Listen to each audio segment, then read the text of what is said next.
नमस्कार.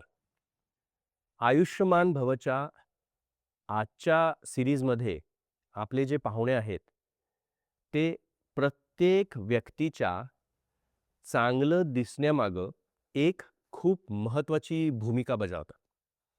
आणि आजच्या या सोशल मीडियाच्या जगामध्ये जितकं चांगलं असणं महत्त्वाचं आहे, तितकंच चांगलं दिसणंही महत्त्वाचं आहे, हे त्यांच्याशी गप्पा मारल्यावर जाणवतं.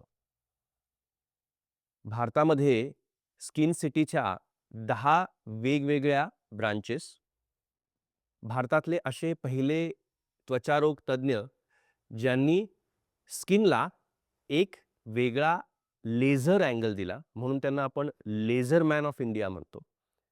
आणि ग्राउंड लेव्हलच्या सामान्य माणसापर्यंत सौंदर्यदृष्टी पोहोचवण्यासाठी त्यांनी एक पुस्तक लिहून, वेगवेगळ्या मार्गांनी सौंदर्य स्पर्धांमध्ये सहभागी करून, मोबाईल लेझर व्हॅन चालू करून, सौंदर्यदृष्टी ही सामान्य माणसाच्यापर्यंत पोहोचवली. आपले आजचे गेस्ट आहेत स्किन सिटीचे director doctor Nitin Dhepe sir. नमस्कार. आपल्या या सीरीजमध्ये तुम्ही जी मला फिलॉसॉफी सांगितलेली आहे, ती प्रत्येक एपिसोडमध्ये आपण नक्कीच डिस्कस करू. पण त्या फिलॉसॉफीचा श्रीगणेशा मला आत्ता या पहिल्याच एपिसोडमध्ये करावासा वाटतो आणि तो म्हणजे नो नॉनसेन्स डर्मॅटॉलॉजी. तर ही संकल्पना काय आहे, जी मी तुमच्याकडून वारंवार ऐकतो आहे?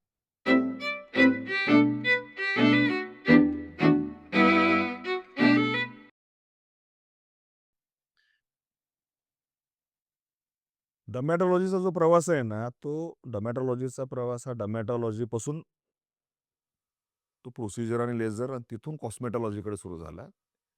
जोपर्यंत हे कॉस्मेटिक डर्मॅटॉलॉजी होतं ते ठीक आहे. पण ते प्युअर कॉस्मेटॉलॉजी व्हायला लागलं, तेव्हा ब्युटी पार्लर आणि स्किनचे डॉक्टर यामधला फरक हा धूसर होत चाललेला आहे. आणि कॉस्मेटिकमध्ये काय असतं, की तुम्हाला फक्त चांगलं दिसणं आणि त्यासाठी काही उपचार करणं, वापरणं या गोष्टी येतात ज्या ब्युटी पार्लरमध्ये होतात. यातला जो महत्त्वाचा फरक जो सांगतो म्हणजे काय, की आपण जेव्हा चांगलं दिसण्यासाठी उपचार करतो, तेव्हा 3 गोष्टी येतात. एक कॉस्मेटिक्स, दुसरं औषधं किंवा उपचार आणि तिसरं व्हिटॅमिन्स, न्यूट्रिशन. न्यूट्रिशन किंवा व्हिटॅमिन्स आहे त्याला काही कुठल्या वेगळ्या मान्यतेची गरज नसते. तुम्ही अमुक व्हिटॅमिन गाजर खा किंवा गाजराचे बीटा कॅरोटीनची गोळी घ्या. तुम्ही लिंबू खा किंवा व्हिटॅमिन सीची गोळी घ्या, की त्याला फारसं म्हणजे रेग्युलेशनची गरज नसते. त्यामुळे ते खूप इझिली म्हणजे मार्केटमध्ये उपलब्ध होतं. कॉस्मेटिकमध्ये काय, की तुम्ही आपल्याला एखादी गोष्ट शरीरावर वापरायची असेल किंवा शरीराच्या मध्ये घ्यायची असेल, तर 2 आपल्याला त्याचे अभ्यास लागतात. एक सेफ्टी स्टडी. या औषधामुळे काहीही इलाज होणार काही हार्म होणार नाही, नुकसान होणार नाही. याच्या स्टडी ॲनिमलमध्ये करायच्या असतात, नंतर माणसांच्यामध्ये करायच्या असतात. याला साइड इफेक्ट नाही, हे सिद्ध करायचं असतं. हा पहिला टप्पा. एकदा हे सुरक्षित आहे म्हणलं, आता याला इफेक्ट आहे की नाही? मला हे फेअरनेसला वापरायची आहे, तर फेअरनेसचा इफेक्ट आहे की नाही हे सिद्ध करावं लागतं. किंवा समजा तुम्ही ॲसिडिटीची गोळी असेल, तर ॲसिडिटी कमी होते हे सिद्ध करावं लागतं. तर हा इफेक्ट प्रूव्ह करावा लागतो. कॉस्मेटिकमध्ये फक्त सेफ्टी प्रूव्ह करायची असते. यांना नुकसान होणार नाही एवढं जर झालं, तर बाकी इतर कुठल्याही अभ्यासाची, स्टडीची, संशोधनाची गरज नसते. आणि औषध जर असेल, तर औषधाला मात्र आपल्याला इफेक्ट प्रूव्ह करावा लागतो. मग झालं काय, कॉस्मेटिकमध्ये मुलतानी माती तुम्ही घेतली आणि चेहऱ्यावर लावली. याच्यामुळे तुम्ही गोरे व्हाल, पिंपल जाईल, सुरकुते जातील, तरुण दिसाल, सुंदर दिसाल, तुम्हाला जाऊन या गोष्टीची नोकरी मिळेल. यातलं काहीही क्लेम केलं, तरी कायद्यानं बंधन नाही. का? कायदा काय बघतो? याच्यानं नुकसान होत नाही ना, बास झालं. बाकी तुम्ही कशासाठी विका. औषधाला मात्र हे इफेक्ट प्रूव्ह करावे लागतात. आणि सध्या काय झालेलं आहे, की औषध कंपन्या या सर्व याच्यामध्ये त्यांनी खूप चालूपणा केलेला आहे. जे विटॅमिन्स नॉर्मली ₹1-2 ला मिळायला पाहिजेत, त्यांनी न्यूट्रास्युटिकल या नावाखाली ₹18 ला 1 गोळी, ₹30 ला 1 गोळी, ₹40 ला 1 गोळी असे विटॅमिन्स आणले. विटॅमिन तेच आहे. याचा स्पष्टीकरण किंवा समर्थन कसं? हे आम्ही औषधी ग्रेडनं तयार करतो. म्हणजे औषधी कंपनीनं जर एखादं जेवण बनवलं, तर तुम्ही ते ₹1,00,000 ला जेवण घेऊन खायचं किंवा ₹10,000 ला जेवण घेऊन खायचं. असा काहीतरी हा म्हणजे त्यांचं लॉजिक. याच औषधी कंपन्यांनी प्रत्येकाची कॉस्मेटिक डिव्हिजन सुरू केली आणि कॉस्मेटिक करायला सुरुवात केली. जे कॉस्मेटिक ₹150 ला मिळेल, ते आता 1500 ला मिळतं. का?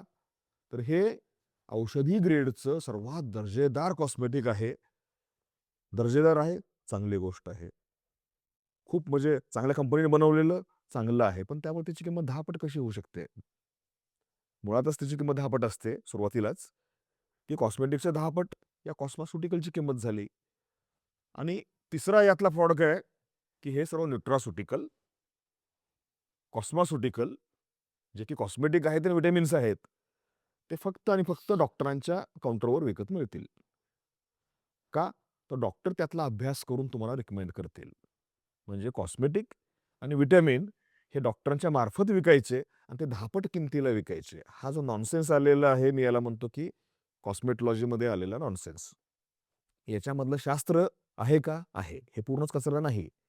पण शास्त्र 10% आहे आणि 90% जर तुम्ही त्याच्यामध्ये ग्लॅमर आणलेला असेल, 90% तुम्ही त्याच्यामध्ये जर म्हणजे हे नॉनसेन्स आणलेला असेल, तर हा नॉनसेन्स बाजूला काढून त्यातलं शास्त्र काय आहे, हे सांगणारं कोणीतरी पाहिजे. व्हिटॅमिन्स आवश्यक आहेत, पण व्हिटॅमिनसाठी दर महिन्याला 5,000 घालण्याची आवश्यकता नाही. कॉस्मेटिक आवश्यक आहेत, पण ऐपत नसताना 5,000 ते 10,000 चे कॉस्मेटिक दर महिन्याला घेणं आवश्यक नाही. त्यामुळे सुंदर दिसणं जर हे शास्त्र असेल, मी परत सांगतो म्हणजे डॉक्टर ढेपे म्हणतात, की सुंदर दिसणं, कॉस्मेटॉलॉजी हे जर शास्त्र असेल, तर कुठलंही शास्त्र हे टूलला मोहताज नसतं, साधनावर अवलंबून नसतं. गुरुत्वाकर्षण हे शास्त्र असेल, तर सोन्याची वीट पडली, लोखंडाची वीट पडली किंवा सफरचंद पडलं, तरी गुरुत्वाकर्षणाच्या नियमात किंवा शास्त्र हे एकच राहिलं पाहिजे. सुंदर दिसणं जर हे शास्त्र असेल, तर ₹4,000 ₹2,000 क्रीम न वापरता तुम्हाला सुंदर कसं राहता येईल, हे सांगता आलं पाहिजे. आणि त्या प्रकारचं भाष्य करणं, मी त्याला म्हणतो की नो नॉनसेन्स कॉस्मेटॉलॉजी किंवा मी त्याला शब्द म्हणजे कॉइन केला लेफ्टिस्ट कॉस्मेटॉलॉजी. माझी डावी कॉस्मेटॉलॉजी. त्याच्यावर आपण एक वेगळा एपिसोड करूयात. परंतु सुंदर दिसणं हे जेव्हा भांडवलशाहीचं लक्षण आहे का? सुंदर दिसणं, जी मुलगी सुंदर आहे तिला चांगला नवरा मिळतो, चांगलं श्रीमंत घर मिळतं, सुंदर दिसायला खर्च येतो, सुंदर बनवणाऱ्या डॉक्टरांची फी वेगळी असते, कॉस्मेटिक्सचं मार्केट वेगळं आहे. त्यामुळे सुंदर सौंदर्य हा भांडवलशाहीचा विषय आहे. उद्या माझ्याकडे रोज मी सिनेतारका, सेलिब्रिटी, बिल्डर, पुढारी यांच्या बायका यांना मी सौंदर्य उपचार करतो. महिन्याला 5,000-10,000 हजाराची औषधं पण लिहून देतो. उद्या मला माझ्या शेतामध्ये काम करणाऱ्या, मजूर असणाऱ्या लमानाच्या पोरीने विचारलं, की "डॉक्टर मला सुंदर दिसायचंय." मी काय उत्तर देईन? "तू महिन्याला 5 किंवा 10,000 खर्च केलीस तर सुंदर दिसेन." असं जर मी सांगितलं तर ते चूक आहे. सुंदर दिसणं जर शास्त्र असेल, तर तिच्या रोजच्या मजुरीमध्ये मी हे शास्त्र बसवून देऊ शकलो, तर मी खरा सायंटिफिक आहे. नसेल तर ती इंडस्ट्री आहे. त्यामुळं सुंदर दिसणं हे शास्त्र राहिलं पाहिजे आणि त्या शास्त्राचं विवेचन करणारे आमच्यासारखे भाष्यकार त्यात असले पाहिजेत. अन्यथा सुंदर दिसणं हे शास्त्र न होता व्यवसाय किंवा इंडस्ट्री बनवून राहील. क्या बात है! आपण नेहमीच असं ऐकतो, की सौंदर्यदृष्टी ही बघणाऱ्याच्या नजरेत असते आणि सुंदर दिसण्याचं शास्त्र काय आहे, हे आपण या सीरीजमध्ये हे बघणार आहोत. त्यामुळे ह्याच्यात कुठलाही अ, बडेजाव नाही, कुठलीही न्यूट्रास्युटिकल्सची जाहिरात नाही. ऑथेंटिक, शास्त्रीयदृष्ट्या योग्य गोष्टी करायच्या वेगवेगळ्या विषयांची चर्चा करणार आहोत. सुंदर दिसण्याचे जे वेगवेगळे भाग आहेत, ज्याच्यात आपल्या डोक्यावरचे केस आहेत, आपली त्वचा आहे, आपला रंग आहे, आपलं शरीर सौष्ठव आहे. या सगळ्या गोष्टींवर आपण चर्चा करणार आहोत आणि या प्रत्येक विषयावर पुढच्या एक-एक भागात आपण चर्चा करू. मी त्याच्यात एक शेवटचं ॲड करतो, की मी जे पुस्तक लिहिलं, की डॉक्टर मला सुंदर दिसायचंय आणि ज्याला महाराष्ट्र साहित्य परिषदेचा पुरस्कार मिळाला, याची थीमच अशी आहे, की डॉक्टरकडे न जाता, त्वचारोग तज्ञाकडे न जाता, महागड्या कॉस्मेटिकवर खर्च न करता, तुम्हाला सुंदर कसं दिसता येईल. सुंदर दिसण्याची शास्त्रीय तत्त्व तुम्हाला कळली, आणि ती तुम्ही जर पाळली, तर तुम्ही घरच्या घरी महागडी कॉस्मेटिक न घेता, डॉक्टरकडे न जाता सुंदर दिसू शकाल. तर ती संकल्पना आपण पुढे घेऊन जाऊयात. मीही हे पुस्तक वाचलेलं आहे आणि माझ्याकडे तुमच्या सहीचं या पुस्तकाची कॉपी आहे आणि हे पुस्तक वाचल्यामुळेच मी तुम्हाला आपल्या या चॅनलवर गेस्ट म्हणून बोलवलेलं आहे.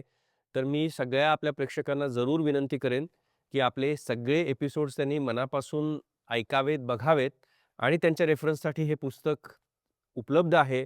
ते नक्कीच ऑर्डर करू शकतात. अशाही चर्चा आपण अशीच यापुढे चालू ठेवूया.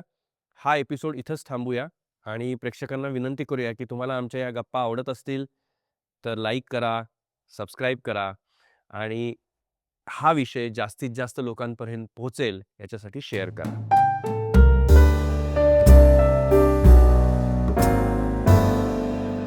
आजचा व्हिडिओ पाहिल्याबद्दल खूप खूप धन्यवाद. तुमच्याकडे काही प्रश्न असतील तर कमेंटमध्ये नक्की विचारा. तुम्हाला हा व्हिडिओ आवडला असेल, उपयोगी वाटला असेल तर नक्की लाईक करा, शेअर करा आणि सबस्क्राईब करा.